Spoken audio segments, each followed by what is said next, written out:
주님의 말씀입니다. 경청하십시오. 내가 복음을 부끄러워하지 아니하노니 이 복음은 모든 믿는 자에게 구원을 주시는 하나님의 능력이 됨이라. 먼저는 유대인에게요 그리고 헬라인에게로다. 아멘. 한 곳의 말씀을 더 봉독합니다. 우리 중에 누구든지 자기를 위하여 사는 자가 없고 자기를 위하여 죽는 자도 없도다. 우리가 살아도 주를 위하여 살고 죽어도 주를 위하여 죽나니 그러므로 사나 죽으나 우리가 주의 것이로다. 아멘.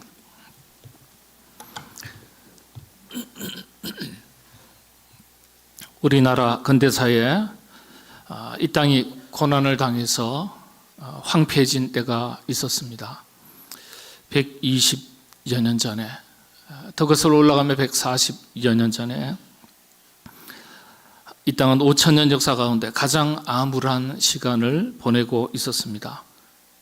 세계 여러 열강들이 이 나라를 찾았다가 갑자기 떠나기 시작합니다. 그러자 일본이 식민 지배의 음흉한 계획을 가지고 침탈하기 시작했습니다. 마침내 20세기 초 우리나라는 일제의 손아귀에 빨려들어서 비극의 소용돌이에 휘말려 들게 되었습니다. 1905년 외교권을 박탈당하는 을사늑약이 체결됩니다. 헤이그 밀사 사건을 빌미로 1907년 고종 황제가 강제 폐위되었습니다. 마침내 1910년 경술령 국치 한일 합방이 일어났습니다. 나라를 잃은 것입니다. 나라를 잃었다는 소식을 전해들은 뜻깊은 젊은이들이 광화문 네거리를 돌면서 땅을 도끼로 찍어가면서 통곡했다는 기록이 여전히 남아 있습니다. 나라를 지키지 못한 자책이자 통곡이었습니다. 그 시간 교회에서도 나라를 지키지 못한 것을 내 탓이라, 우리들의 탓이다, 자신의 탓이라고 울부짖는 기도 소리가 울려 퍼지기 시작했습니다. 그 기도의 자리에서 성령의 불같은 역사가 일어났습니다. 예배 시간마다, 기도 시간마다 나라를 지키지 못한 죄를 회개했습니다. 나라를 더 많이 사랑하지 못한 죄를 회개했습니다. 그리고 온갖 미신과 우상을 숭배했던 자신들의 죄를 회개했습니다. 바로 평양 대부흥 사건이 대표적인 사건입니다. 이 회개운동이 전국 곳곳으로 퍼져나가기 시작했습니다. 고요하게 잠들어 있는 것만 같았던 교회들이 드디어 들고 일어서기 시작했습니다. 1919년 3월 1일 인구의 1.3%, 겨우 20만 명에 불과한 기독교인들이 중심이 되어서 3.1 독립만세운동이 시작됩니다. 3.1 운동 당시에 한반도에 20만 명밖에 되지 않았던 그리스도인들이 곳곳에 교회를 세우고 국민들을 계몽하고 나라를 다시 일으켜 세울 정신을 불어넣고 영혼을 살리는 데 앞장섰습니다. 3.1 운동, 독립만세 운동에 본부가 있었습니다. 어딜까요? 교회가 독립운동, 독립만세 운동의 본부로 사용되었습니다. 교회가 독립운동의 중심에 서 있었습니다. 그 힘으로 나라를 되찾는 씨앗이 되었습니다. 36년 동안 말도 못할 치욕의 세월을 보냈습니다. 모든 학교가 폐교되고 일본말로 수업을 해야 했고요. 운동장에 모여서 일왕을 향해서 머리를 조아린 뒤에야 그리고 아침 조회를 해야 했었던 때가 있었습니다. 부모님이 사랑으로 붙여진 이름을 두고 창시 계명했어야 했었습니다. 이렇게 이 땅의 교육이 무너졌을 때 교회는 학교를 세워서 우리말로 교육하고 나라를 다시 일으켜 세울 인재들을 길러냈습니다. 그렇게 세워진 학교가 셀 수도 없었습니다. 일제강점기 장로교 선교사들이 세운 학교가 609개 교회입니다. 감리교 선교사들이 세운 학교가 200개입니다. 황무지 같은 이 땅의 선교사들에 의해서 900여 개가 넘는 학교가 세워졌습니다. 배제학당, 이화학당, 이화대학, 연희대학 다 그렇게 세워진 학교들입니다. 이후에 이 땅의 선조들도 뒤질세라 자신의 전 재산을 기부해서 학교를 세우기 시작했습니다. 오산학교, 대성학교가 대표적인 학교입니다. 1901년에 세워진 그 학교가 바로 장로의 신학대학이었습니다. 수많은 학교들이 그렇게 세워져 독립운동가를 길러냈고 나라와 민족 그리고 교회 지도자들을 길러냈습니다. 그들이 마침내 국내에서 국외에서 피를 흘리고 목숨을 바쳐 조국 독립을 이루어내었습니다. 그 중심에 항상 교회가 있었습니다. 그 중심에 항상 헌신된 하나님의 일꾼들이 있었습니다. 교회는 그렇게 나라가 무너지고 백성들이 고난당할 때에 자신을 희생해서 교육의 힘으로 나라를 다시 일으켜 세웠습니다. 교회를 지켰습니다. 교회를 세워나갔습니다. 지성의 힘만이 아닌 신앙의 힘으로 일어선 것입니다. 변변한 병원 하나 없을 때 선교사들과 교회는 병든 이들을 치료하기 위해서 수많은 병원들을 세웠습니다. 그렇게 세워진 병원들이 이름만 들어도 익숙한 세브란스 병원, 동산병원, 전주 예수병원, 말할 수 없이 많은 병원들이 세워졌습니다. 학교와 마찬가지로 그렇게 세워졌습니다.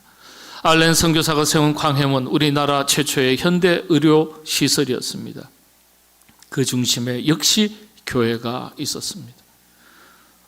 몸 돌볼 장소조차도 여의치 않았던 이 땅에 그렇게 병원들이 세워져서 지금까지 이어져 오고 있습니다.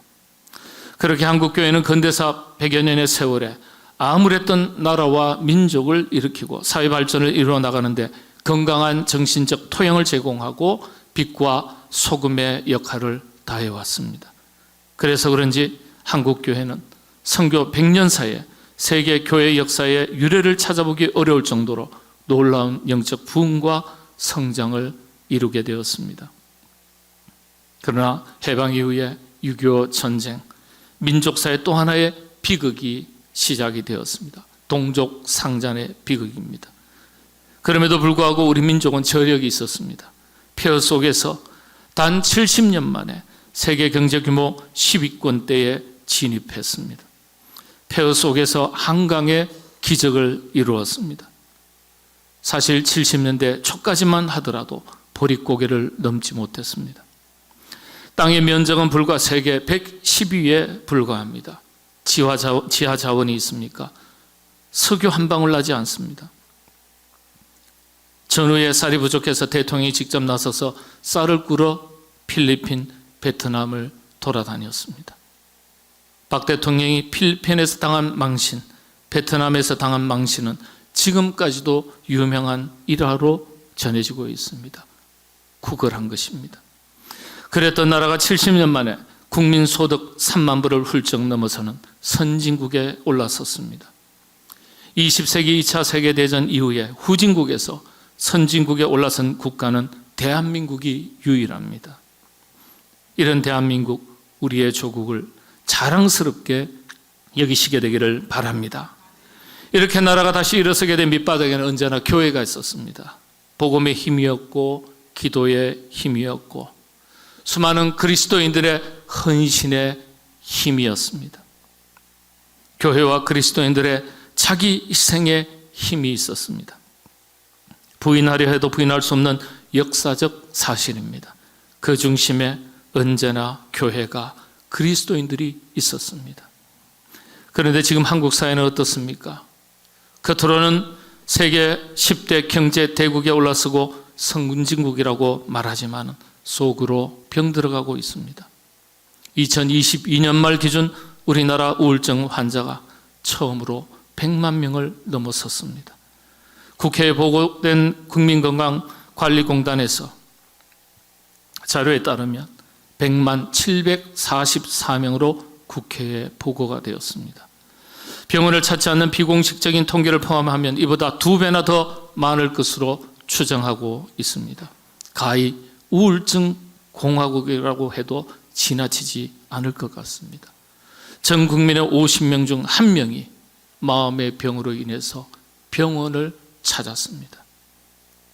우리 사회가 이런 사회가 되었습니다. 정부 통계청의 보고 자료에 따르면 대한민국은 2003년부터 지난 2023년까지 무려 20년 동안 OECD 국가 중에서 자살률 1위를 차지했습니다.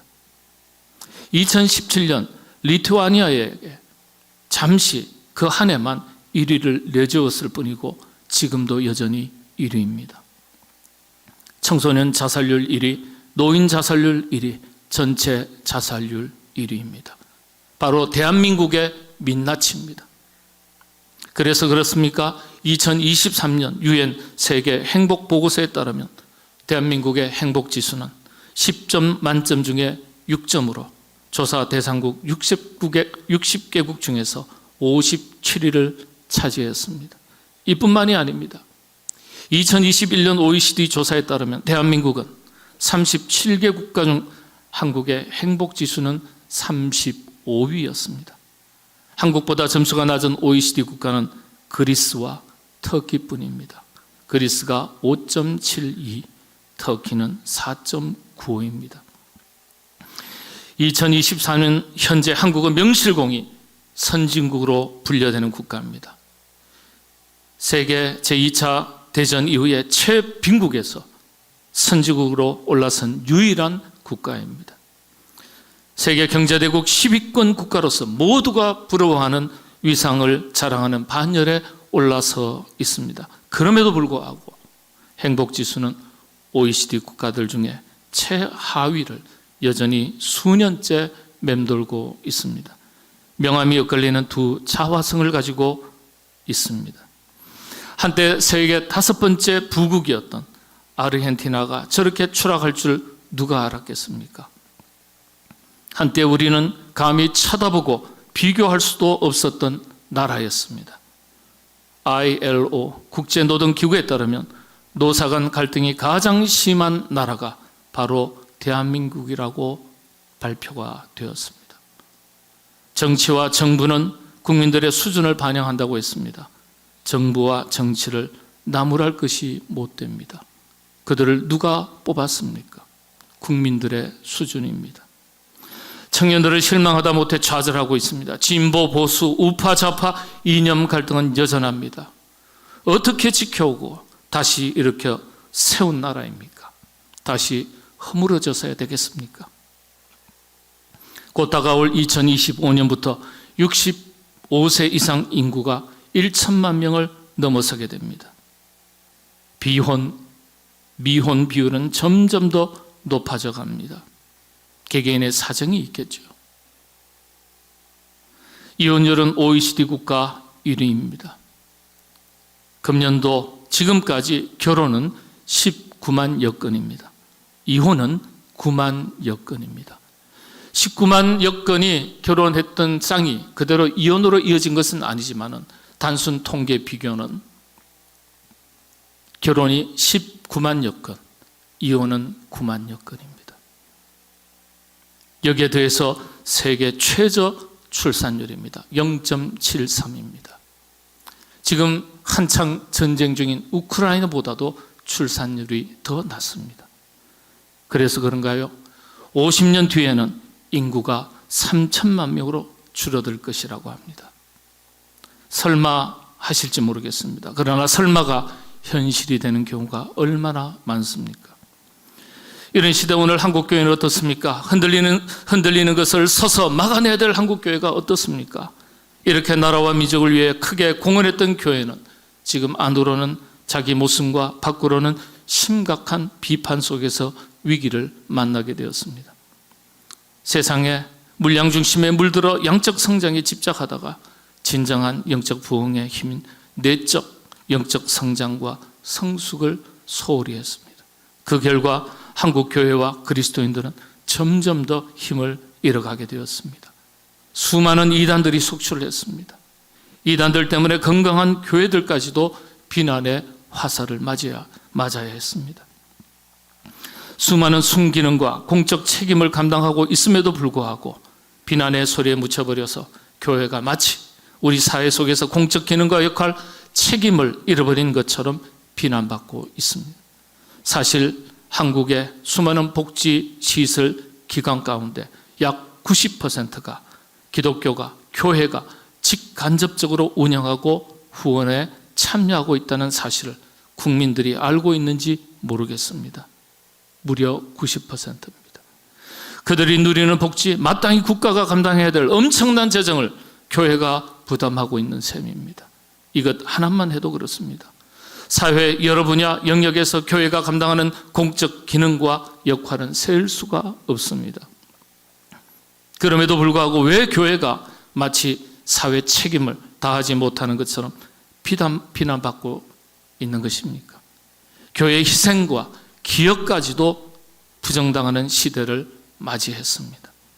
우리 교단 총회가 외부 전문기관의 조사 의뢰한 연구 결과에 따르면 이유는 세 가지였습니다.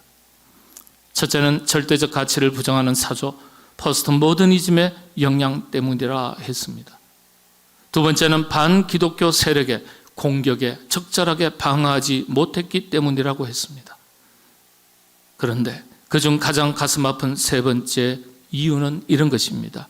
우리가 잘못 살았기 때문이다. 우리가 잘못 살았기 때문이다. 그리스도인들이 잘못 살았기 때문이다. 수많은 이유가 있어도 목회자가 잘못 살았고 그리스도인들이 잘못 살았기 때문에 믿는 사람들이 볼 때 안 믿는 자신들과 하나도 다를 게 없다고 여겨진 것입니다. 자신들이 믿지 않아도 불신자들이 가지는 교회에 대한 평균적인 기대 수준이 있습니다. 그 기대 수준에 미치지 못한 것입니다. 사랑과 용서, 희생과 봉사, 수많은 외침들이 있었지만 불신자들에게는 미사 여구처럼 들렸고 위선적으로 보인 것입니다. 그러니 할 말이 없습니다. 우리가 외치는 것을 온몸으로 다시 살아내지 않으면 회복될 수 없습니다. 그러나 위기는 또 다른 기회 아니겠습니까? 에덴 동산 이후에 그때나 지금이나 세상은 언제나 위기였습니다. 교회 역시 한 번도 시련과 위기로부터 자유로웠던 적이 없었습니다. 그렇다면 어떻게 해야 될까요?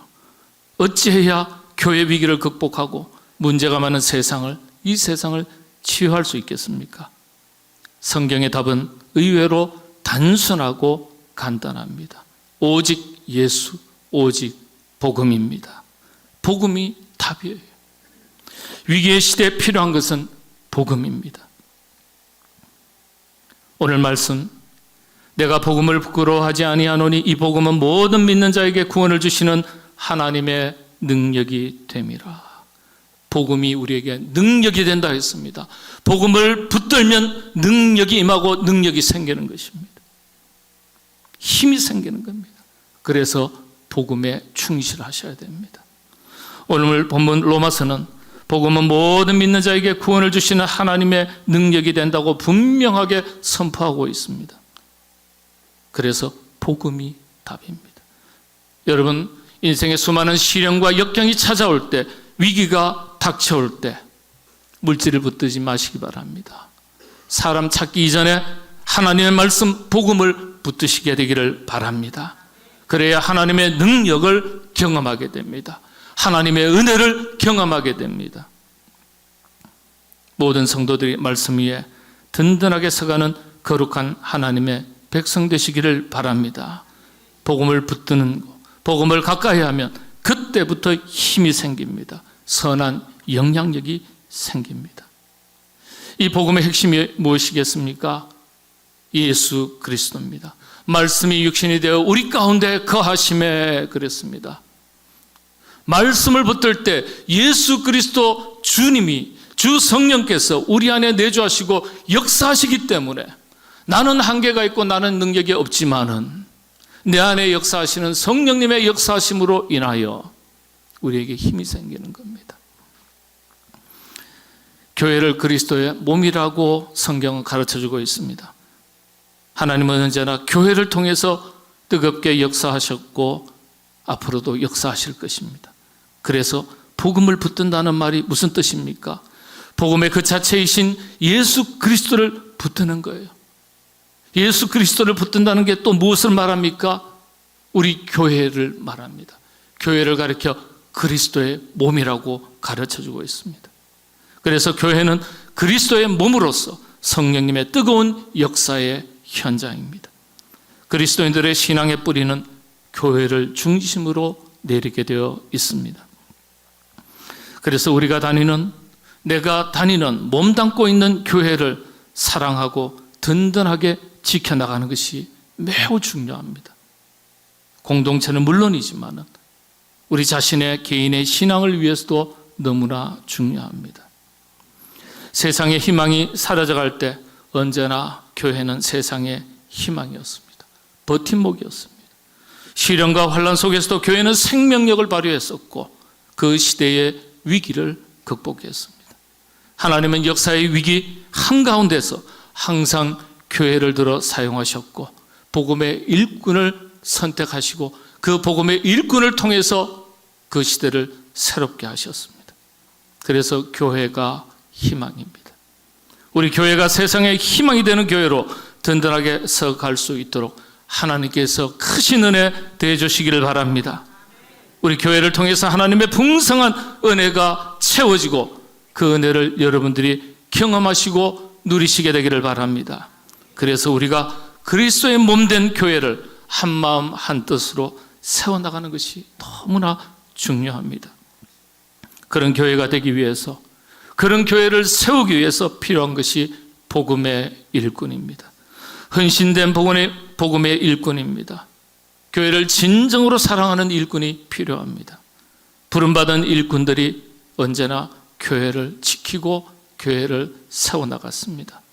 그래서 복음의 일꾼들에게 가장 먼저 요구되는 것이 그리스도의 몸인 교회를 더 많이 사랑하는 것입니다.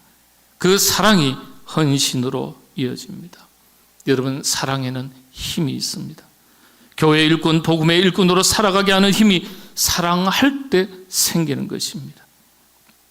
그 사랑으로, 그 힘으로 교회는 세워지고 지켜지고 든든하게 서가게 됩니다. 오늘 본문 사도 바울의 고백을 한 목소리로 봉독하겠습니다. 우리가 살아도, 같이 한 목소리로 하겠습니다. 우리가 살아도 주를 위하여 살고 죽어도 주를 위하여 죽나니 그러므로 사나 죽으나 우리가 주의 것이로다. 아멘. 사도 바울의 이 위대한 고백은 지극한 주님 사랑, 교회의 사랑을 보여줍니다. 주님 사랑, 교회의 사랑이 사도 바울로 하여금 복음의 일꾼으로 살게 한 원동력이 되었습니다. 오늘 임직을 앞두고 있는 모든 분들, 그리고 함께 기쁨으로 귀한 일꾼을 세워나가는 우리 모든 성도님들, 복음의 일꾼으로서 수많은 핍박과 시련 속에서도 자신의 목숨까지 희생하면서 하나님을 사랑하고 그리스도의 몸된 교회를 사랑하고 지키고 순교했던 신앙의 선배들의 모습을 본받는 복음의 일꾼들이 다 되시기를 바랍니다. 우리 교회도 여기까지 오기까지 수많은 신앙인들의, 신앙의 선배들의 눈물과 기도, 땀과 자기 희생이 있었습니다. 이 전통을 따라서 우리도 우리 교회를 그런 신앙의 유산을 따라서 섬기고 지키고 세워나갈 수 있게 되시기를 바랍니다. 여러분들이 손님이 아니라, 구경꾼이 아니라 교회의 하늘의 미랄로서, 한 장 한 장의 벽돌로서 기둥이 되는 일꾼들이 다 되시도록 성령님께서 여러분 가운데 풍성한 은혜로 역사해 주시기를 바랍니다. 기도하겠습니다. 우리 중에 누구든지 자기를 위하여 사는 자가 없고 자기를 위하여 죽는 자도 없도다. 우리가 살아도 주를 위하여 살고 죽어도 주를 위하여 죽나니 그러므로 사나 죽으나 우리가 다 주의 것이로다. 복음의 일꾼으로 자신의 생명을 내놓기까지 주님 사랑하고 교회 사랑했던 아름다운 모습들을 우리 모든 성도들이 본받아 살게 하여 주시옵소서.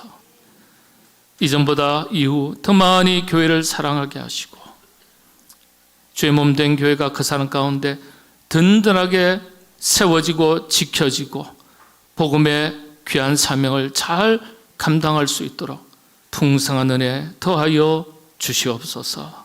예수님의 이름으로 기도하옵나이다. 아멘. 이 시간 우리 우쿨렐레 팀에서